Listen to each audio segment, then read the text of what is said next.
truth? Oh, I'm all ears. Okay. The truth. I always tell the truth, even when I lie. Why do you find it so hard to believe? Why do you find it so easy? It's never been easy. You want answers? I think I'm entitled. You want answers? I want the truth.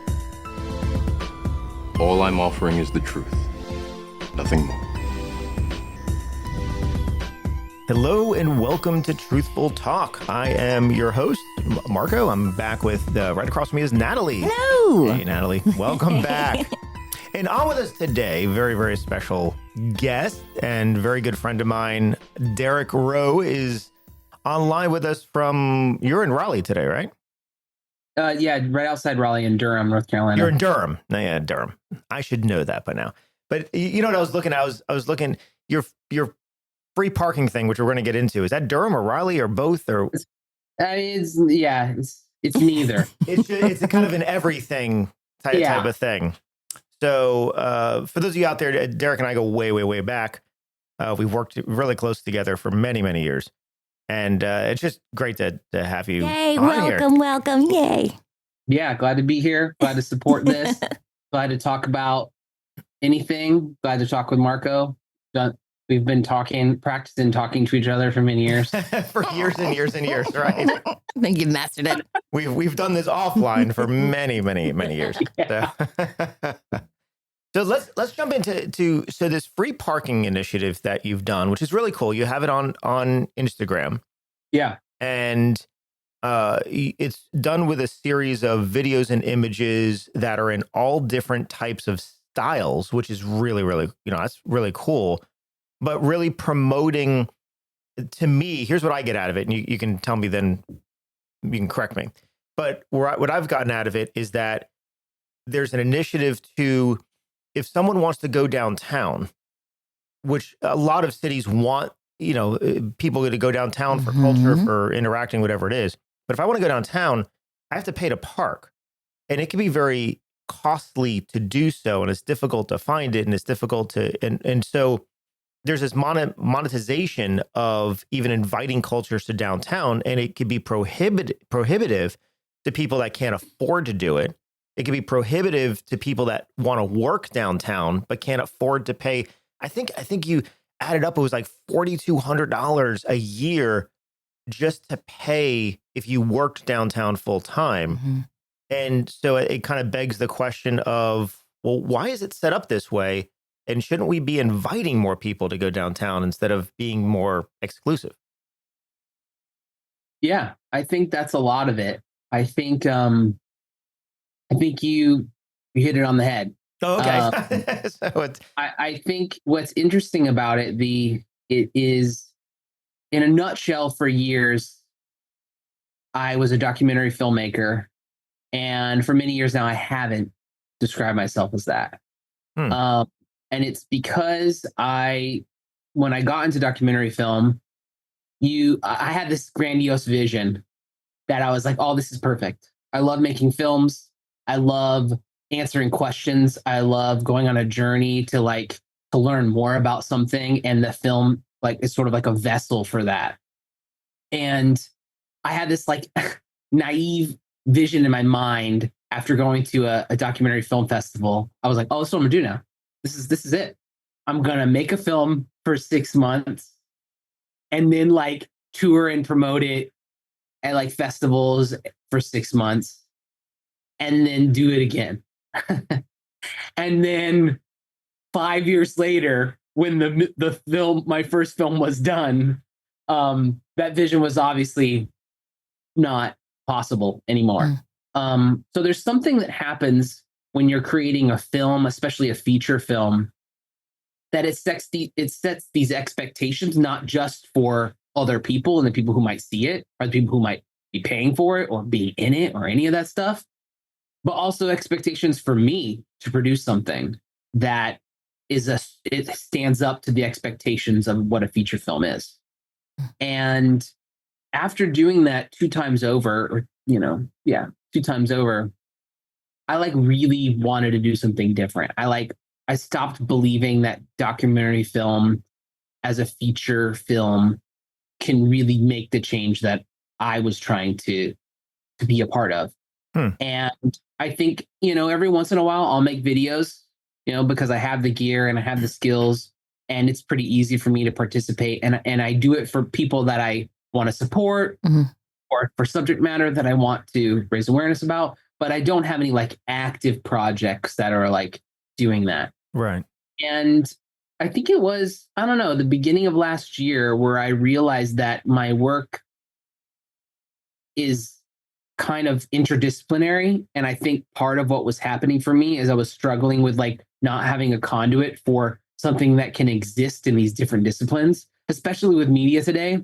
You know how you get followers in media today?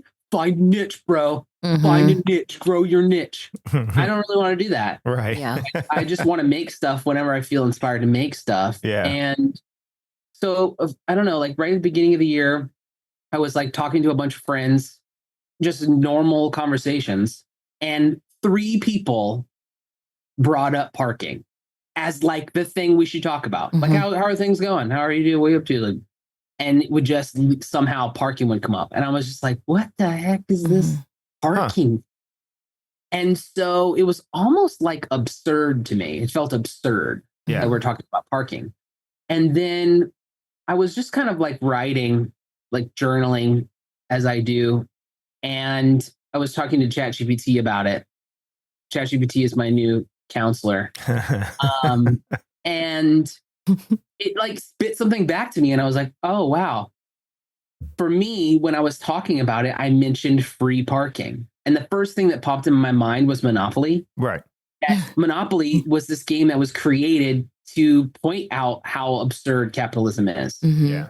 And you're supposed to eventually go, just throw this board. I hate this game. But depending on the house rules and the people you play with, there's money in the middle. And if you land on free parking, the game becomes fun again. Right. A chance again. Right. And so there was something about this conversation where I just felt like I finally found it. I found this like brand that I could create art around. And maybe it's around parking, but it's more about the idea of what if the parking was free? That's what it's about. And I remember remembering a time when parking was free, or remembering a time when you played Monopoly and you got to go to the free parking spot and that was fun.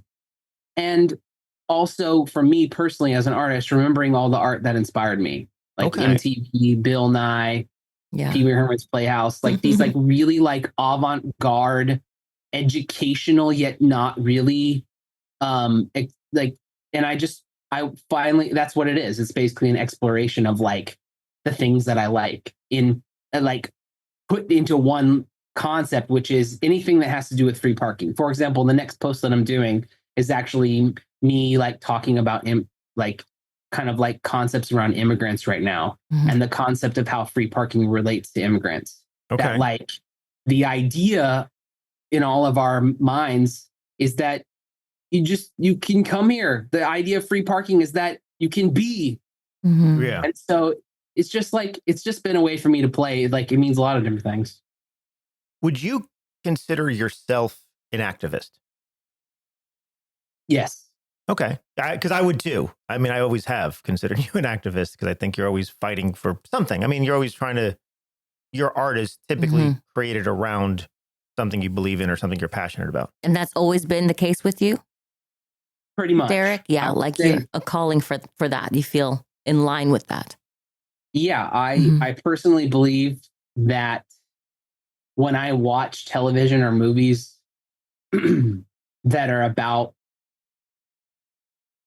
people harming each other or people wronging each other or deceit, or I just am like, why?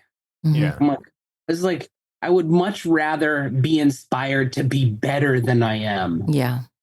Than spend my time watching something that's like either making me feel like how rotten everything is, or how rotten other people are.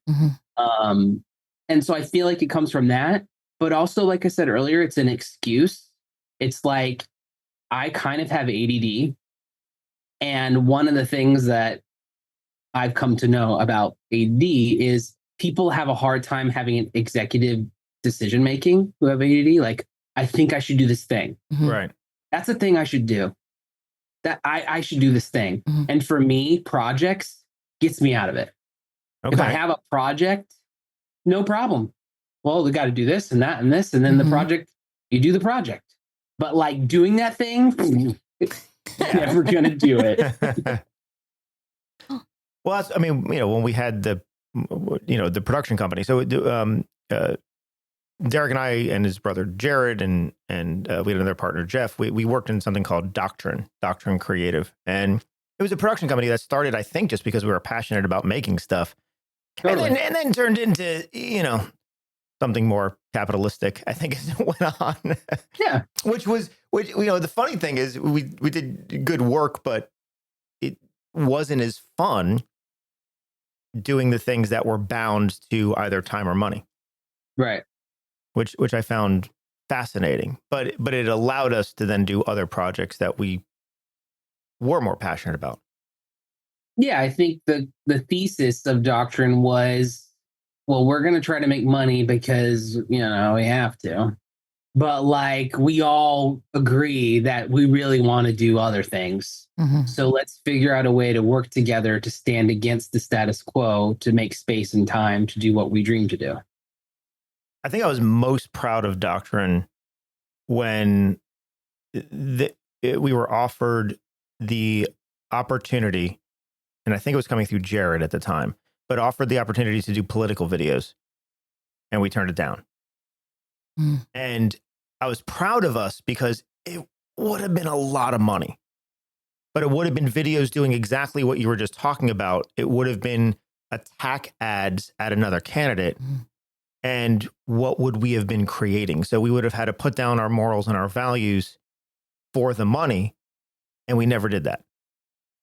And I was really proud. I mean, I remember you took a stand on that, and Jared, was like, no, we can't do that. And so it was like, wow, that was really a good moment. And you all felt the same way. That's beautiful. Like, you don't hear that often. There's always at least one person like, let's take the money. Talked about it, right? What do you remember? I think the way I can respond to that, Natalie, is that I think it was, the thing about community is if you have one person who's like a loud person in a community, depending on the size of it, and we can see that online too, like loud people get a loud voice because they're loud. And so I think that in our community, like, I could have easily like been really loud and about this subject and been like, no, this is wrong. And then Marco or Jared or Jeff or someone else could have been like, but we need to get paid. Yeah. And so what I did is I invited us to be like, hey, y'all, there's this opportunity. I want us to talk about it. And if in the end we decide, yeah, you know what, we can make it work. Or if in the end they decide, no, we don't need this, let's pass. Right. I just want us to like all talk about it. And it without it being like what normally jobs and business is kind of painted as, is like this, like, it's supposed to be a compromise of your morals. So like, what's your problem, dude? Right. It's sort of standing against that and saying like, we have a chance, we're in control, let's decide what to do. Yeah, you brought it to the table and you had a communication about it, which is another whole conversation of what a lot of people need to work on in general, but especially in business and art and what you're putting out there. And I know that Marco, when he chooses projects for Theater on the Edges, you and your wife are very cognizant and passionate and thoughtful for what you choose for the times. And it's so beautiful and it's so wonderful to witness, to be a witness to it. But to know that also now getting to know Derek, he has, the similar soul, the similar heart, you know what I mean? Which is very brave, So it's beautiful. It's refreshing. That's for sure. Well, I think it's what brought us all together in Doctrine to begin with, was that we were all very like-minded and open to each other's opinions. And it was interesting because I learned so much from those. We would stay up late, right? It usually happened at night. and we'd stay up late and there'd be whiteboards and we would just go like, okay, pros and cons. Let's talk about everything. Let's put it all on the table and then make a decision about this together. And I learned a lot about that versus, especially coming from more of the corporate world of like, no, I have to make a decision. We have to move forward. We can't, there's no time to talk about it. And it has to be all about money. And it was very refreshing to do that in doctrine. And we had fun doing it. Not that we never disagreed. We disagreed. Sure. Yeah. I think early on, I don't know. I think I like something happened to me when I was really young, and I just like constantly feel like life is too short. It's like constantly on my mind. And when it really comes down to it, it's like I would rather joy now and make something beautiful now than compromise myself at all. Mm-hmm. That's awesome. And it's just something that I don't understand it really, but it's just part of me. And I feel really grateful that we had that space to do that, because I think all of us, it made an impression on us that no matter what we did after, we would be coming into that community or that business or that organization knowing that what we did was possible. Yeah. So, I still carry those lessons with me today, as what we did there, the four of us, and sometimes there was more people we'd invite in, but it was really the four of us. But yeah, those conversations, they rung so strong to me that not even what we were talked about, but we had the ability to do that. And I think that shows that more people would have the ability to do that, or it could be done in other situations. And I think that's the important thing about collaboration. Totally. So, can I ask you real quick, just Natalie, as we're talking about this a little bit of activism here, right? I didn't grow up with people in my world that way. So when I see people that use their art for that are tangible, well, I can touch the TV screen, but Derek, for you and Marco, it's right around me. Without getting too deep into everything, do you feel now is an important time for artists to be out there really focusing their mind on helping facilitate change, like using that? Since we have so much technology, it's like, how can we deny that if it's something that we want to use our art for the good, that we can get out there with a camera, we can do whatever's what we hear around, like you were bringing up the parking, something that stuck with you, like, this is ridiculous. Like, do you think it's important now? Yeah, I think it's an amazing time, because the ability to create something and build a community around it is more possible than it's ever been in the history of humanity, right? Yeah. But at the same time, I think the questions of what art is, like the human nature aspect of it, is still a question that we're answering all the time. Mm-hmm. So I think for me personally, when I was younger, I told someone once, right before doctrine, before the business, I told someone like, I really want to be an artist. I think I might have been like 17 or 18, maybe 19. And they were like, artist? You don't paint? Mm-hmm. And, I think that really stuck with me. And looking back now, I see it in a lot different light. I don't think that person was judging me. I think their definition of what art was had not been expanded at that point. Mm-hmm. And I know them now, and it definitely has. But at that point, it definitely did strike me like, okay, yeah, what am I talking about? But I've had to kind of regain that definition for myself over the years. Like, what is art to me and what does being an artist mean? And I think the best way that I've come to define it is that I think art is my life is my art. Like the lifestyle that I create is my art form. And it's a way that I come to peace with my decisions, like how I decide what to do. Mm-hmm. Because if my lifestyle is my art form, then I can't do that. because that wouldn't be in line with my art. And so I think I think it is really important, but like that, I don't even know, that word to me is like, that's a whole different conversation. I think all of us have like our own unique perspective on something. And like in a world where we don't really have discourse, you know what I mean? Like we don't really go, well, I think bold statement. And they're like, interesting. Why do you think those things? That's not what happens. Not the norm. Not the norm for sure. So art, I have found over the last year and a half, is a really awesome opportunity for me to say what I'm thinking and feeling without ticking anybody off, without having an argument. And it is so important to me. And in that case, I do think it's important because it's so integrated into everything as far as mental health or like community health or political discourse or educating young people. That I think what's important to me is supporting people in redefining what art is. Wow.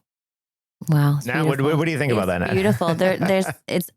Listen, we're going to have like a part B of this. You're going to come back to the podcast here because yes, we can discuss this a lot more in depth too. But I think it was beautiful how you said that. It's incredible.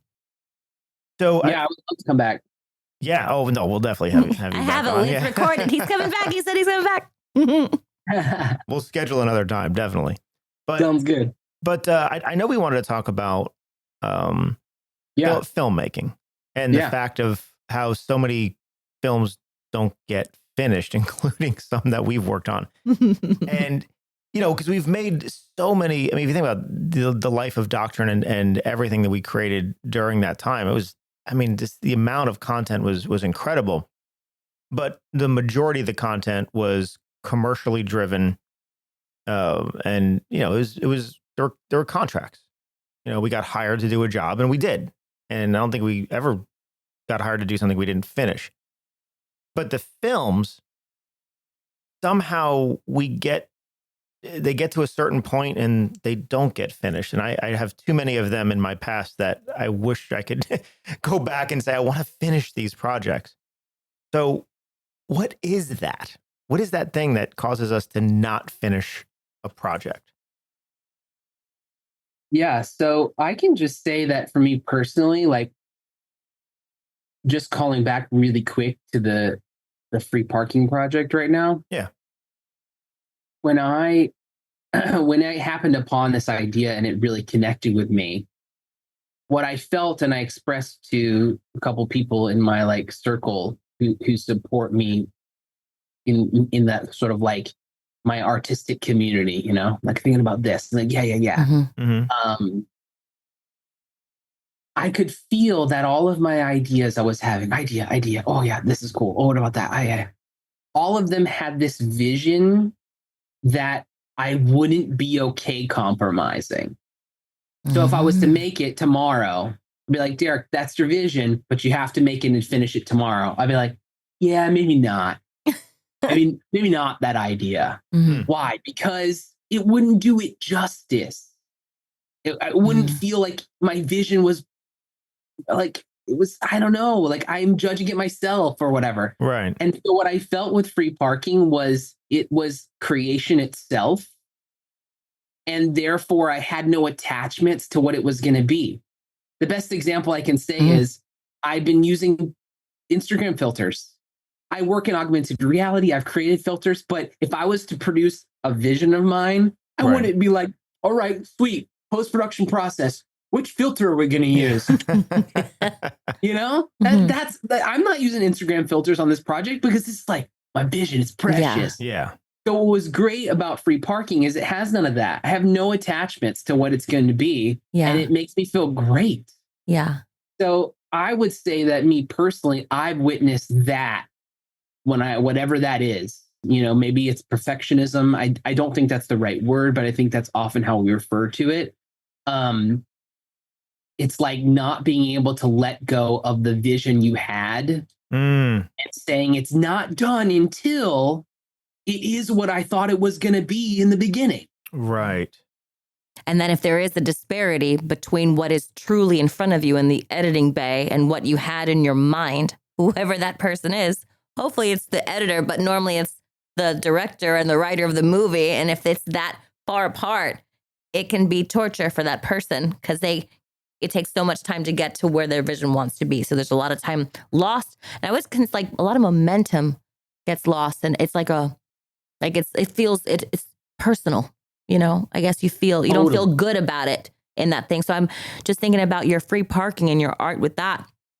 What I'm gathering from the visuals and listening to you is that you're someone who really likes to be in the moment and let it kind of like the wind hit you, let it go through you and send it to the universe. Like in this way of gathering what we can content, like via Instagram and Twitch and all that stuff. But that's what I'm just gathering, that you maybe you're like a guy who just likes to do oneers. Like it's just, we're going to spend 6 hours, one and done, and send it to the universe. That's it. Oh man. You're so right on that. And that is definitely an inner struggle. But I think we've probably talked about that so much because we've had films that we've worked on that we didn't finish. We've had deep thoughts and conversations about, okay, wait, so what happened here? Right. I still can't figure it out because I still look back and I'm like, why don't we finish it? We're like 90% there. Why not finish it? And I struggle with that. And then of course, it's, now it's, how do we find the time and how do we do it? But I do struggle with that.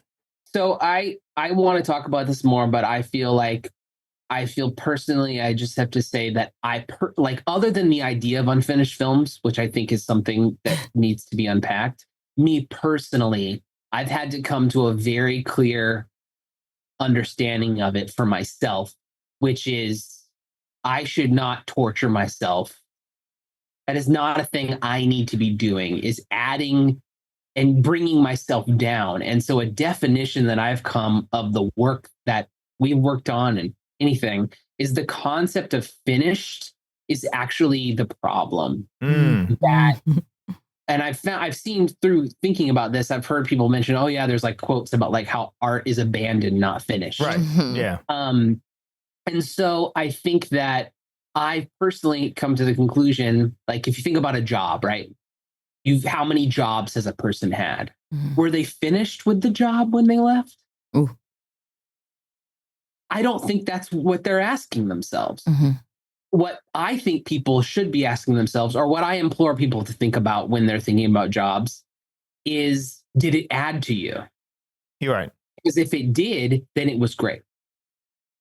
And so for me, those unfinished projects, as long as they added to everybody and added to me, then they served a great purpose.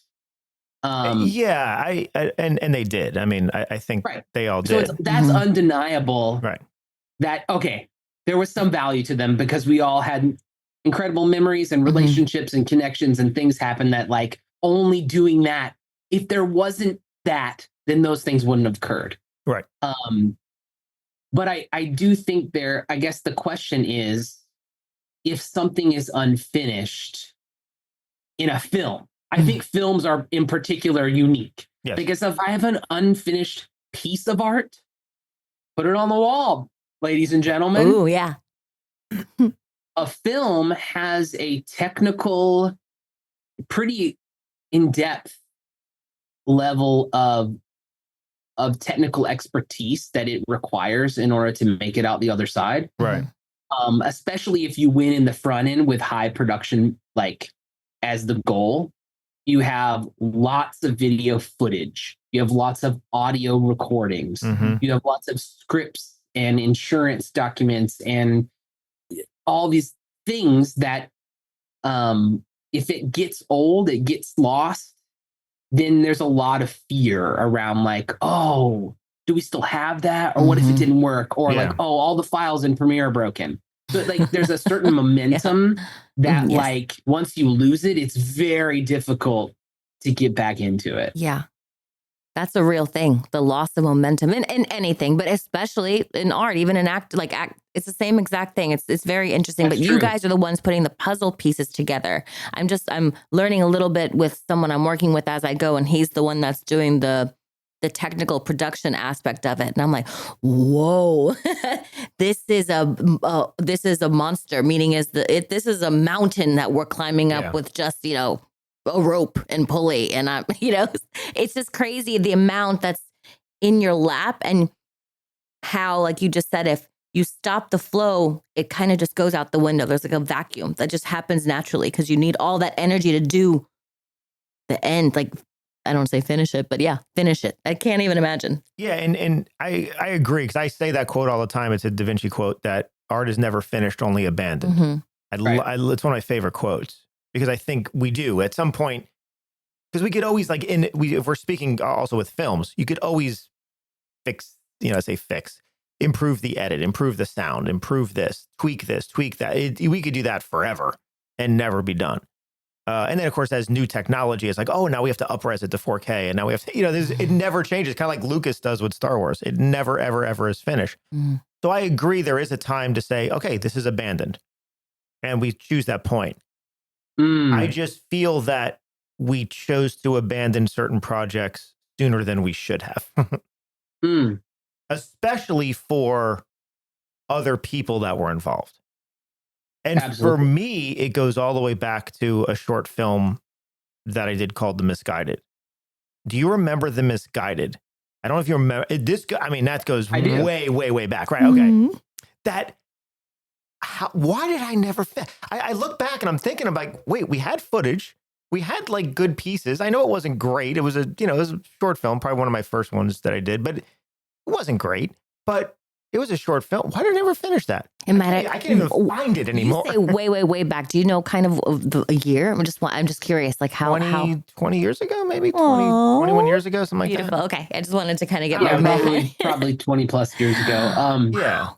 So there's a thing that, like, a lot of people that I'll meet with, they'll ask me to look at their demo reel or something. It's like, okay, look at my website. Like, sometimes I'll go speak to filmmakers or people who are thinking about doing that, and they'll be like, well, like, what do you think about this? Let me look at this. And I think right now my like blanket advice is, sometimes we'll go and they'll go, oh, I want to show that I can do real estate videos. I want to show that I can do corporate videos. Mm-hmm. I want to show, right? And you get this demo reel with all these different things. Nobody cares. Yeah. Nobody cares about that. All I think you should do is look through the things that you've done and pull out the thing that you think is your favorite. Yeah. It doesn't even have to be the quote unquote best. Mm-hmm. Just the one that you're like, I love this one. Right. Just share that. Just share, like, literally you can fix any demo reel by asking the person who made it to go through and go, anything you don't like, delete it. Well, the end wouldn't make sense. Don't care. Right.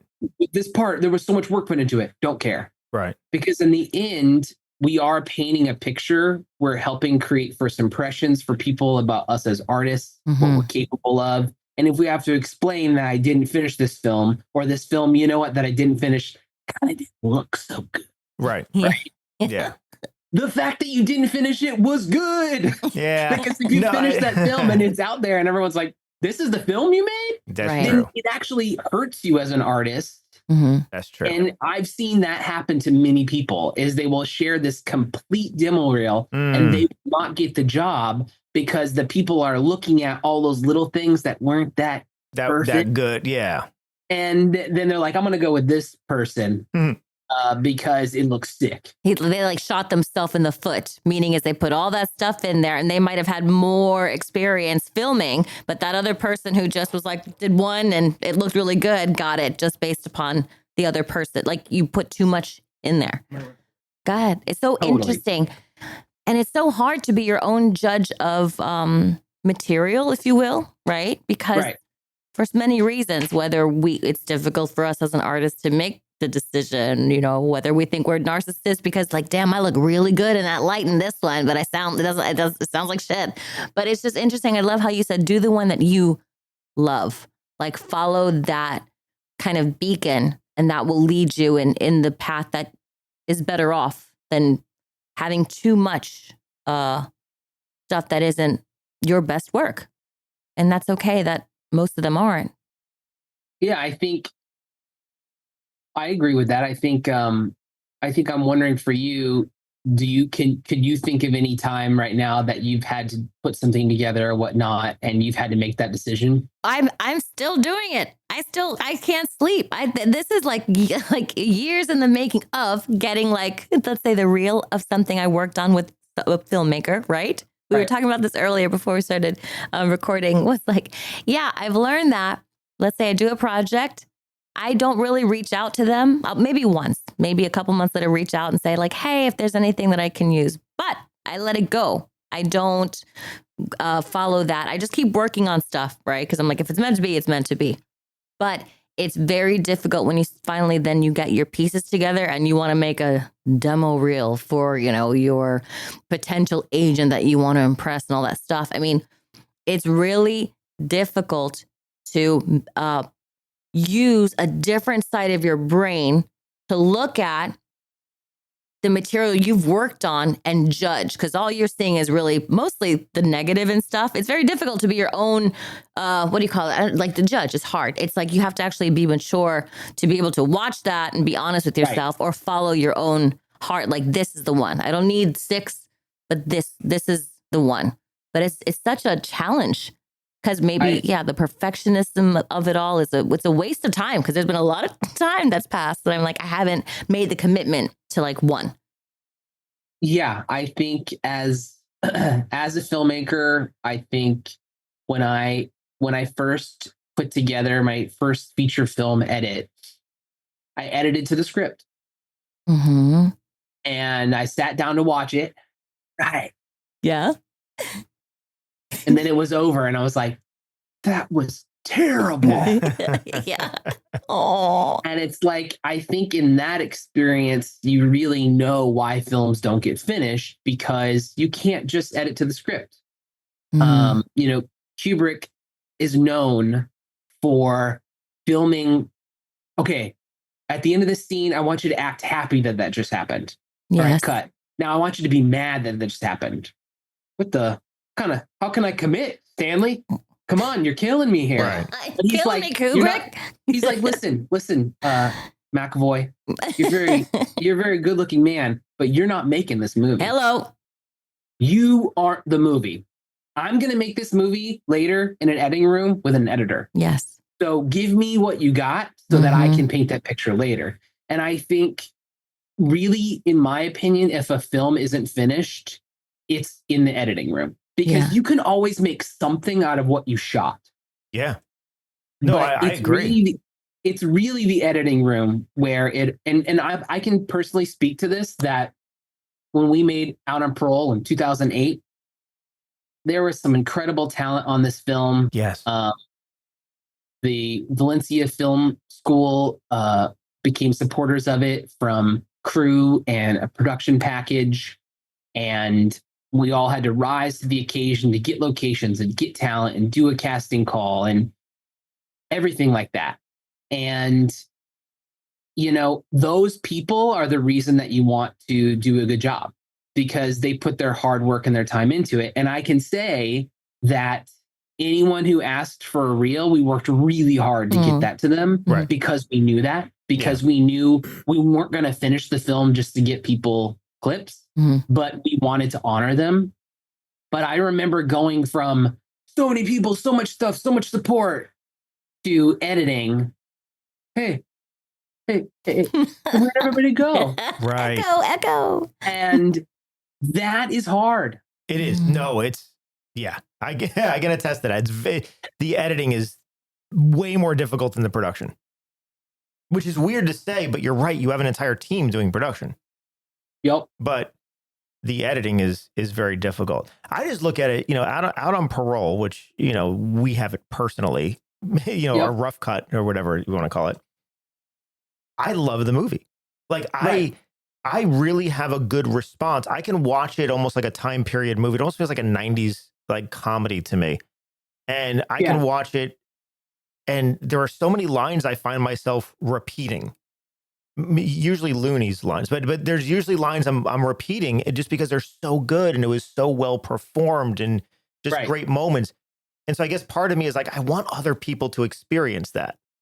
Me too. And I just don't know how to get it from where it's at. Cause I know we got it into the edit and then it just, you're right. We start becoming perfectionists in the edit, which maybe we shouldn't do. Yeah. And that's what I think. I think we could probably do an entire podcast on this, but I was doing some research before we got on and talked about this. And I was like, okay, how much of this conversation is ego, right? And so, you know, Marco, you worked on a film that was called Because of You. Yeah. Right? Yeah. Would you say that film is finished? No. Okay. But it's so damn close. I mean, it's like 95%. Aw. So I think the storyline of that film is really relevant to this conversation. And in the film, there's a filmmaker who really puts this other filmmaker on a pedestal. Yeah. Like the filmmaker who inspired him to do what he does. And later in the film, he finds out that filmmaker isn't as much of a genius as a person committed to seeing it as art. Right. And not a manifestation of your ultimate vision and body of work. And there's something so beautiful in the end of that film when the main character has to face that. Yeah. That his idol was like, yeah, it's just like happened. Like, I don't know. Like, I like that you love it, but like it was just like, oh, that's cool.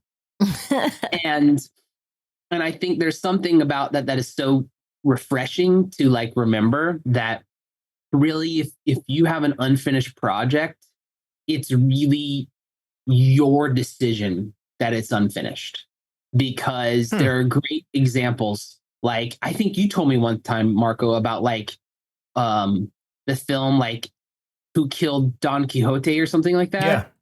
Yeah. What is it called? It's called like La Mancha. Man of La Mancha. Man of La Mancha, but it was something that was a Terry Gilliam film that Johnny Depp was working on, and exactly. Yeah. And so the documentary is called Lost in La Mancha. Lost in La Mancha, that's it. And it's basically about a film that never got finished. Right. And then I just read before getting on here that they did finish it 20 years later. Wow. Yeah, I think they went back and did finish it. Yeah, which is amazing. So I think, and there's also this tale. I watched a whole documentary about this film called The Thief and the Cobbler, which is an animated film that was created in bits and pieces over the time of the revolution of animation. And also at the time it was being made, Aladdin came out and has a lot of the same types of characters and storyline and theme to it. And just like fighting against Disney making a film that's basically people could say is just like yours. And animation is getting better now, and our movie looks like it was animated 10 years ago. This film took 30 years to make. And it was eventually released unfinished. Wow. By a producer who did not work on it. Wow. And so I think like hearing those stories of like filmmakers who have finished plenty of films. Yeah. Have big projects that they didn't finish. I think there's just something about that's like reminds you that we're all human, right? Like, yeah. I think so. And, it's really a good point you bring up, because I think of Because of You, and it's like, technically it's done, right? Meaning, technically I have an edit from the start to the finish. Yep. And it's done. Yep. And it is something that's inside of me saying, yeah, but I want to fix this, and I want to fix that, and I want to do something here that's better. I have this whole idea for like the train traveling sequence where it goes into a dream thing, and it's like, I just want to edit that. But maybe you're right. Maybe that's just, I'm putting too much pressure on myself. Maybe it's just like I slap credits on it and it's done. Like close the chapter. Rock and roll, close the chapter, move on. Because that one is closer to finish. I mean, I could literally put credits on it and it's done. that one's closer to finish than Out on Parole, where we have some technical things that we need to deal with. I think I can definitely say that it can't be said that I'm standing in the way of Out on Parole getting finished, because if someone was like, hey man, I'm going to finish this movie for you, be like, oh my God, yes, please. So it is like, I'm sort of the only one who can do it and also the person standing in the way. And so I think there's something there as well. Well, I think it's your expertise, your knowledge of it, knowing the story and what we were trying to say, the theme of it, and also your technical ability, right? So you are the best one to lead the charge to finish it. Right. But I don't think you're standing in the way. I don't think you're standing in the way at all, because any one of us could pick it up and finish it. Yeah. So one of the things I started researching earlier today is that a lot of film festivals, and there are a lot of, there's like the Sundance Institute and Film Independent does it. They have funding mechanisms called finishing funds. And I think that without being a filmmaker who didn't finish a film, you might not know what that is. Right? Like, oh, Sundance has got finishing funds. Maybe we could apply for that, right? to finish it. Well, to do what? Well, we know now. Yeah. Because if I don't have money, I'm the only one who can finish it. Right. So finishing funds basically gives you the money to get someone else to help you finish it. Yeah. And so there has to be someone somewhere who created the concept of finishing funds, who understands this sort of cultural phenomenon, and is like, okay, well, how do we fix it?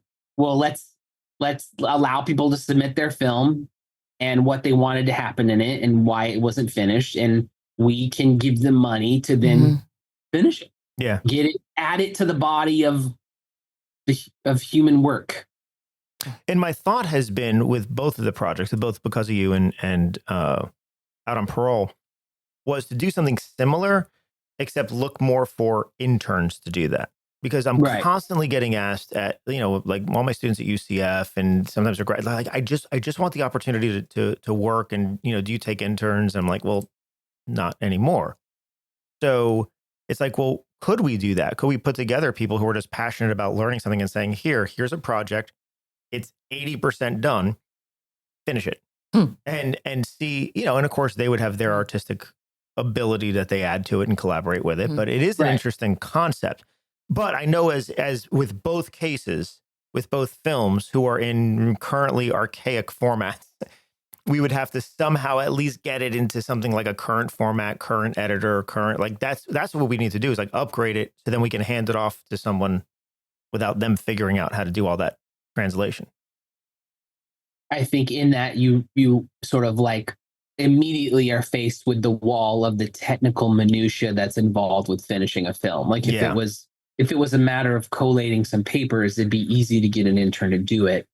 It involves lots of different technologies and outdated formats and possible integrations of plugins that were used. We used a Red Rock Micro adapter for the camera that flipped all the footage upside down in the mirror method of turning it into cinematic from a video camera. Like even saying that now is just like when it was 1951 when you did this. Go figure. Because that's what I'm thinking is like, well, if we take the project, and I mean, there would be exported versions. So like not the raw footage, but the manipulated footage, and then handed it over to someone. I don't know. I wonder if they could work on pieces of it. So here's the thing that when I really thought about this and wanted to come on here and talk to y'all about it. So me and you, Marco, have been talking about this for a long time. And it sounds like, Natalie, you've been a part of projects that were unfinished. Sure have.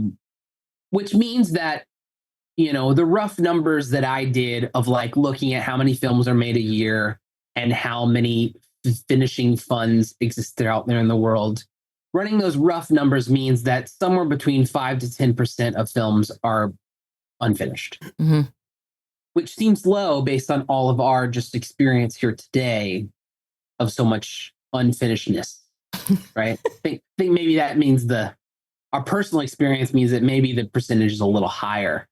And so the question is, if we had money to give all of those people finishing funds to finish all these movies, what would happen with this media that was finished?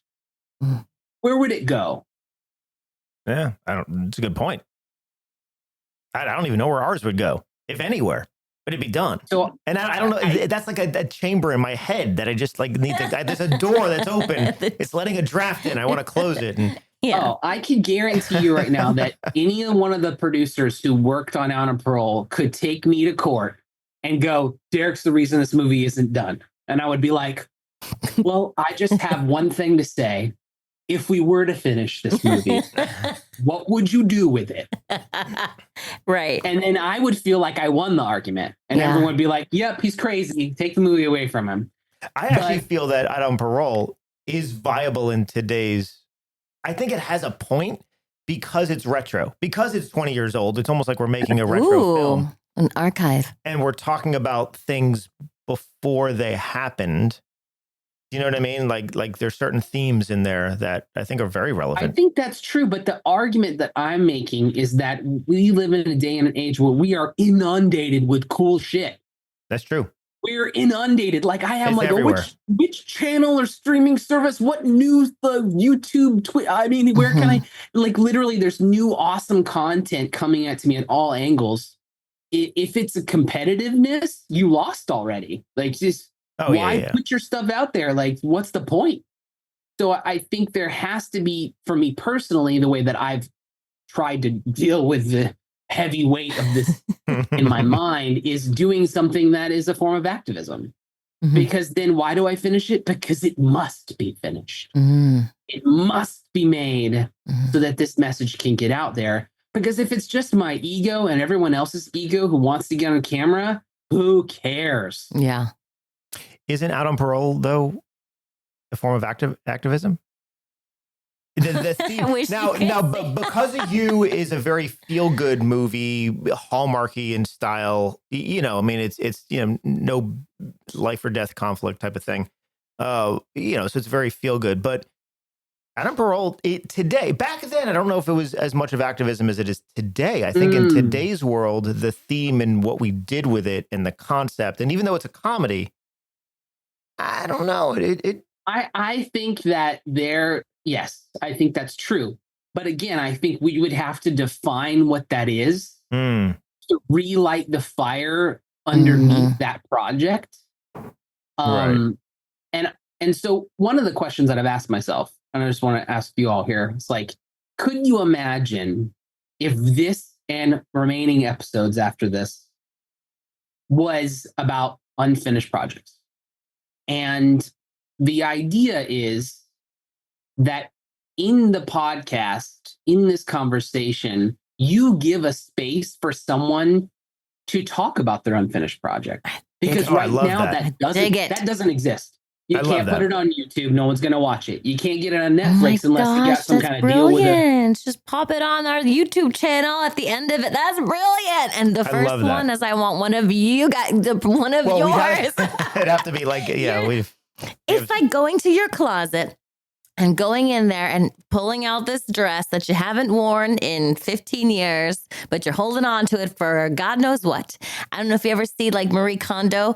She basically talks about like cleaning and organizing your house. Yes. Like if it's not giving you gratitude and joy, give it away.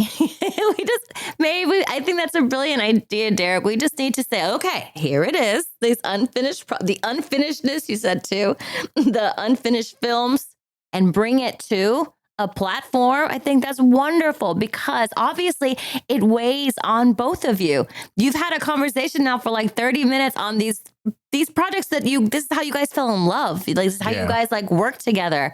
I believe it should be, when I say finished, I mean put out in the universe.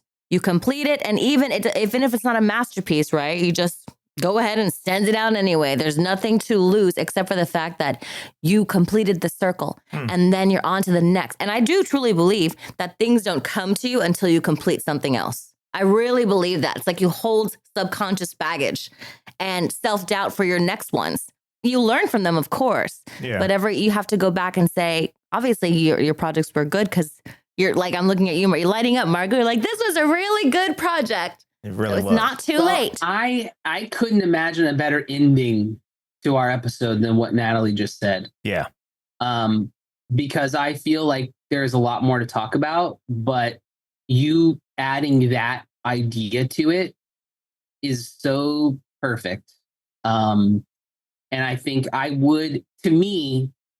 bringing this up because I feel like then it's another example of my executive decision hacking, where I'm saying if I'm a part of this with y'all and we're talking about unfinished films, and we're basically a form of activism is releasing people of the shackles of the films in their closet, The heartbreak, Right. that heartbreak. then there's a purpose to it, and I feel good about doing. I love that. That's so beautiful. There's the reason. There it is. There it is. All And right. yeah. I was just thinking a production company's like name should be unfinished films. Like that's that's what we'll do. I'm on board. I'm on board. New type of art form. I dig it. Well, hey, I mean, and there's something to be said is at least people tried to make something. I know you're usually unfinished because we didn't have everything we needed when we got going, but people attempted art, and there's still something to take away from even taking it halfway or most of the way. So yeah, there's definitely something there. We'll have to explore this more when you're back on, Derek. Absolutely. So, all right. Well, that is our time for today. Thank you everyone for listening. Derek, thank you so much for being on with us today. It's so good to see you. And it's always good to do this. Such a joy. This is fun. So, and we'll do it again soon. But for everyone else out there, we will see you again in a week. Until then, remember to treat yourself and others with kindness and reward yourself for the risks that you take. All right, everyone. Bye-bye now. Bye. Bye. If you'd like to learn more about our studio and what we do, you can find us online at truthfulacting.com. And check out truthfulactingonline.com for our Learn at Home at Your Own Pace courses. So what I told you was true, from a certain point of view. You must unlearn what you have learned. I know what you're trying to do. I'm trying to free your mind, but I can only show you the door. You're the one that has to walk through it.